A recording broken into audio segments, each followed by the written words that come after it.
এই দেখো, এটা কি লিখেছি? পদ। তোমাদেরকে যদি এখন জিজ্ঞাসা করি যে পদ কয় প্রকার, তোমরা চোখ বুজে বলে দেবে পদ হচ্ছে 5 প্রকার: বিশেষ্য, বিশেষণ, সর্বনাম, অব্যয় আর ক্রিয়া।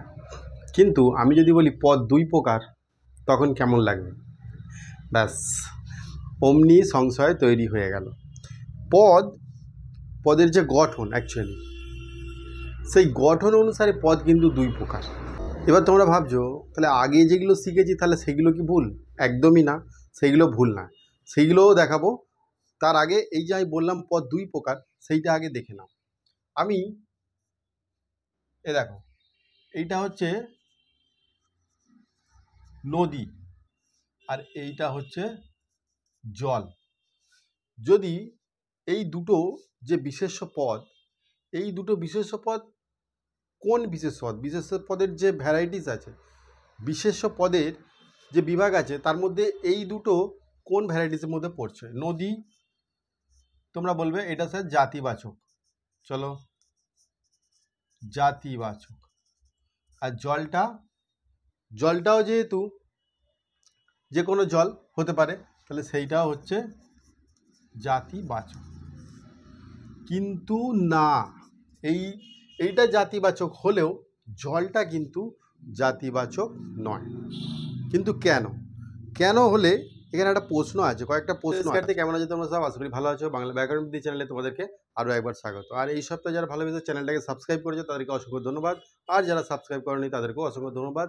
তোমরা কিন্তু সাবস্ক্রাইব করতে ভুলে যাচ্ছ। আর সাবস্ক্রাইব করে নিলে পরে এই ধরনের ভিডিও তোমাদের কাছে নোটিফিকেশনটা আগে চলে যাবে, না তো কোনো পয়সা কাটবে না কিছু করবে। চলো, আজকে শুধু এখানে বাংলা ভিত্তিক নয়, এবং দেশ বিদেশের যে সমস্ত খবরাখবর, সেগুলো কারেন্ট অ্যাফেয়ার হিসেবে বিভিন্ন চাকরিমুখী পরীক্ষার ক্ষেত্রে যেগুলো কাজে লাগে কারেন্ট অ্যাফেয়ার হিসাবে, সেই সমস্ত খবরও কিন্তু আমি এই চ্যানেলটার মধ্যে আলোচনা করে থাকি। তোমরা সাবস্ক্রাইব করে রাখতে পারো, অনেক কিছু জানতে পারবে। চলো, আজকে যে বিষয়টা নিয়ে আলোচনা করছিলাম সেটা হচ্ছে পদ। আচ্ছা, পদ কয় প্রকার? পদ হচ্ছে 2 প্রকার। পদ হচ্ছে 2 প্রকার, চিন্তার কিছু নেই। আমি তোমাদের জায়গাতেই নিয়ে আসবো। অত যে মাথার মধ্যে যে প্রশ্নগুলো আসছে সেগুলো আমি একটা একটা করে ক্লিয়ার করবো। 2 প্রকার কি কি খুব সহজভাবে জেনে নাও। এইটা তোমাদের জেনে রাখা ভালো। যারা এখন থেকে ক্লাস 6, 7, 8, 9, 10 পড়ছো তাদেরও অবশ্যই জানা রাখা দরকার। এবং যারা বিশেষ করে SLST পরীক্ষা দিচ্ছে বাংলা সাবজেক্টের ক্ষেত্রে, তাদের ক্ষেত্রে কিন্তু এটা বিশেষ একটা গুরুত্বপূর্ণ ভিডিও। দেখো, পদ 2 প্রকার কি কি? একটা হচ্ছে সব্যয় পদ আর একটা হচ্ছে অব্যয় পদ। এই যে সব্যয় পদ আর অব্যয় পদ, এই যে গঠন অনুসারে পদ হচ্ছে 2 প্রকার। তোমাদের যদিও এটা কাজে লাগবে না, তাহলে এটা তোমাদের জেনে রাখা ভালো। কখন কাজে লাগবে? তোমরা যখন বাংলা নিয়ে পড়বে তখন কিন্তু এটা পরীক্ষার ক্ষেত্রে কিন্তু কাজে লাগতে পারে। সব্যয় পদটা কি আমি মুখে মুখে বলে দিচ্ছি। যে পদকে ভাঙা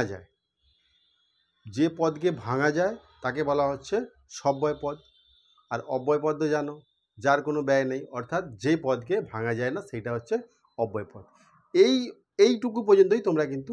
এবার দেখো, তোমাদেরকে যখন বলবে পদ মোট কয় প্রকার, তখন তোমরা বলবে 5 প্রকার। 5 প্রকার কি কি? না, বিশেষ্য, বিশেষণ, সর্বনাম, অব্যয় ও ক্রিয়া। এইটা তখন তোমরা বলবে যে পদ মোট কয় প্রকার? পদ হলো 5 প্রকার: বিশেষ্য, বিশেষণ, সর্বনাম, অব্যয়, ক্রিয়া। এইগুলো তো তোমরা তো জানো। এবার দেখো, এখানে অনেকের ক্ষেত্রেই কিন্তু এটা খুব একটা সমস্যার মুখে পড়তে হয় যে এই যে বিশেষ্য পদের যে শ্রেণীবিভাগগুলো আছে, তার মধ্যে দেখো নদী আর এই যে জল। নদী কি না, নদী হচ্ছে জাতিবাচক বিশেষ্য। তাহলে জলটা কি? জলটা হচ্ছে, তোমরা এইটা বলে দেবে, জলটাও বলে জাতিবাচক বিশেষ্য, কিন্তু জলটা জাতিবাচক বিশেষ্য নয়। কেন? পাহাড় কি বা পর্বত কি বা মেঘ, আচ্ছা বৃষ্টি আর হাওয়া বা বাতাস, এইগুলো তোমরা ভাবো, এইগুলো হচ্ছে কি বিশেষ্য? এইগুলো কি বিশেষ্য? পাহাড়, যে কোনো পাহাড় জাতিবাচক। মেঘ, যে কোনো মেঘ জাতিবাচক। বৃষ্টি, যে কোনো বৃষ্টি, যেখানে খুশি বৃষ্টি, সেটা হচ্ছে জাতিবাচক, তাই তো? তোমরা কিন্তু এইগুলোই কিন্তু করবে, কিন্তু এখানে যেটা বইয়েতে নেই সেটা আজকে আমি তোমাদের সামনে তুলে ধরার চেষ্টা করছি।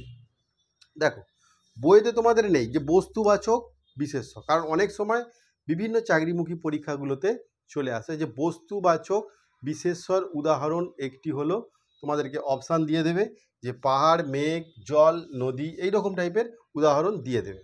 তাহলে তোমরা কি করবে? দেখো, জাতিবাচক হতে গেলে যেমন দেখো জাতিবাচক বিশেষ্যর নাম কয়েকটা উদাহরণ দিই। যেমন ধরো গরু, মানুষ, গাছ, এইগুলো হচ্ছে জাতিবাচক। যেমন ধরো হিন্দু, মুসলিম, এইগুলো হচ্ছে জাতিবাচক। মানে একটা একটা একটা সম্প্রদায়। গরু হলো গৃহপালিত পশু, সে যে কোনো গরুই হতে পারে। গরু হলো গৃহপালিত পশু, যে কোনো গরু হতে পারে। মানুষ হলো সবথেকে বেশি বিশ্বাসঘাতক। কথাটা ঠিক তো? না, ভুলও হতে পারে। মানুষ হলো সবথেকে বিশ্বস্ত। আর গাছ হলো আমাদের প্রাণ। হিন্দু হচ্ছে একটা সম্প্রদায় এবং মুসলমানও একটা সম্প্রদায়। তো এইগুলো যখন বলবো, পুরো গরু জাতিটাকে বোঝানো হচ্ছে, পুরো মানুষ জাতিটাকে বোঝানো হচ্ছে, গাছ প্রজাতিটাকে বোঝানো হচ্ছে, হিন্দু সম্প্রদায়টাকে বোঝানো হচ্ছে, মুসলিম সম্প্রদায়টাকে বোঝানো, মানে কোনো একটা বিশেষ ক্ষেত্রে বিশেষ করে একটা জাতিকে বোঝানো হচ্ছে। আমি কি বলেছি না, নদী, জল, মেঘ, বৃষ্টি, হাওয়া, বাতাস, এইগুলো কি করে জাতিবাচক হয়? তখন তোমাকে বস্তুবাচক বিশেষ্যর উদাহরণ চাইবে, তাহলে তোমরা কি করবে? মেঘ, বৃষ্টি, হাওয়া আর জল, নদী। এখানে দেখো, আচ্ছা পাহাড়, এই যে মেঘ, বৃষ্টি, হাওয়া, জল, নদী, পাহাড়টা দেখেই বোঝা যাচ্ছে বস্তু, তাহলে তোমরা এটা বলে বস্তুবাচক। নদীটা হচ্ছে জাতিবাচক, যে কোনো নদী, এটাও জাতিবাচক বা এটাও বস্তুবাচক। হাওয়াটাও হচ্ছে তোমার জাতিবাচক, বা এগুলো সবই তোমরা জাতিবাচক করে দেবে, কারণ যেহেতু মেঘ বলতে সব ধরনের মেঘকে বোঝানো হয়, বৃষ্টি বলতে সব ধরনের বৃষ্টিকে বোঝানো হয়, তাহলে এগুলো সব জাতিবাচক বিশেষের মধ্যে পড়ে যাবে। কিন্তু এখানে মজার বিষয় হলো মনুষ্য সৃষ্টি কোনো মানুষের দ্বারা সৃষ্ট যে কোনো বস্তুই কিন্তু বস্তুবাচক। মানুষের দ্বারা সৃষ্টি যে কোনো, তাহলে মানুষ কি সৃষ্টি করেছে? নদীটাকে মানুষ সৃষ্টি করেছে, বা মেঘটাকে মানুষ সৃষ্টি করেছে। মেঘটাকে মানুষ সৃষ্টি করে না, বৃষ্টিকেও মানুষ সৃষ্টি করে না, পাহাড়কেও সৃষ্টি করে না, নদীকেও সৃষ্টি করে না। কিন্তু এই যে পাহাড় বস্তুবাচক, নদী জাতিবাচক, জল বস্তুবাচক হয়, এইগুলো তাহলে কি করে হয়? তাহলে যখন, আর যেগুলো হচ্ছে প্রকৃতির সৃষ্টি, সেইগুলো সবই হচ্ছে জাতিবাচক। আর প্রকৃতির সৃষ্টি সবই হচ্ছে জাতিবাচক। যেমন তাহলে প্রকৃতির সৃষ্টি পাহাড়, প্রকৃতির সৃষ্টি নদী, প্রকৃতির সৃষ্টি জল, প্রকৃতির সৃষ্টি হাওয়া, বাতাস, মেঘ, তাহলে এইগুলো সবই তো হচ্ছে জাতিবাচকের মধ্যে পড়ছে। কিন্তু এইখানেও একটা সমস্যা থেকে যায়। যেমন নদী, ভারতবর্ষ বা বাংলাদেশ একটা নদীমাতৃক দেশ, তার মানে কি অনেক নদীর সম্মিলিত স্থানে এই দুটো দেশের অবস্থান। তাহলে নদী যে নদী মানে হচ্ছে যে কোনো নদী, সেই জন্য এটা জাতিবাচক। এখানে জাতিবাচক আর বস্তুবাচকের মধ্যে তফাৎটা কি করে খুঁজবে? যেহেতু এইগুলো সবই হচ্ছে প্রকৃতির সৃষ্টি, তাহলে এখানে বস্তুবাচক কেন হবে? তাহলে প্রকৃতির সৃষ্টি যে সমস্ত জিনিস গোনা যাবে, অর্থাৎ কাউন্টেবল নাউন, সেইগুলো সবই হচ্ছে জাতিবাচক বিশেষ্য হবে। আর প্রকৃতির সৃষ্টি যেই জিনিসগুলো গোনা যাবে না, সেইগুলো হচ্ছে বস্তুবাচক বিশেষ্য হবে।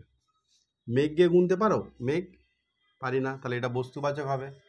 কিন্তু মেঘটা হচ্ছে প্রকৃতির সৃষ্টি। বৃষ্টিকেও গোনা যায় না, তাহলে বৃষ্টিও হচ্ছে বস্তুবাচক। হাওয়াকেও গোনা যায় না, এইটাও বস্তুবাচক। জলকেও গোনা যায় না, এইটা হচ্ছে বস্তুবাচক। কিন্তু নদীকে গোনা যায়, নদীর অনেক নাম আছে, নদীকে গোনা যায়, তাহলে নদীটা হবে জাতিবাচক। পাহাড়কেও গোনা যায়, অনেক সময় বিভিন্ন ধরনের পাহাড় হয়, তাহলে পাহাড়টাও হচ্ছে জাতিবাচক। তাহলে এবার বুঝতে পারলে এইগুলো কিন্তু তোমাদের বইতে নেই। আমার মনে হলো যে আজকের এই ভিডিওটা তোমাদের কাছে নিয়ে আসা দরকার আছে, একটু কনফিউশন হয়ে যায় অনেক সময়, তো সেটা আমি তুলে ধরলাম আজকে। যদি ভিডিওটা ভালো লাগে তোমরা অবশ্যই লাইক করে দিও, অবশ্যই একটা লাইক করে দিও আর কমেন্ট করে দিও। আর বন্ধুদের মধ্যে শেয়ার করে তোমরা গ্রুপ স্টাডি করো, তার মধ্যে দিয়ে কিন্তু অনেক কিছু তোমরা শিখতে পারো। চলো আজকের ভিডিওটা এই পর্যন্তই। থ্যাংক ইউ, ভালো থেকো সবাই।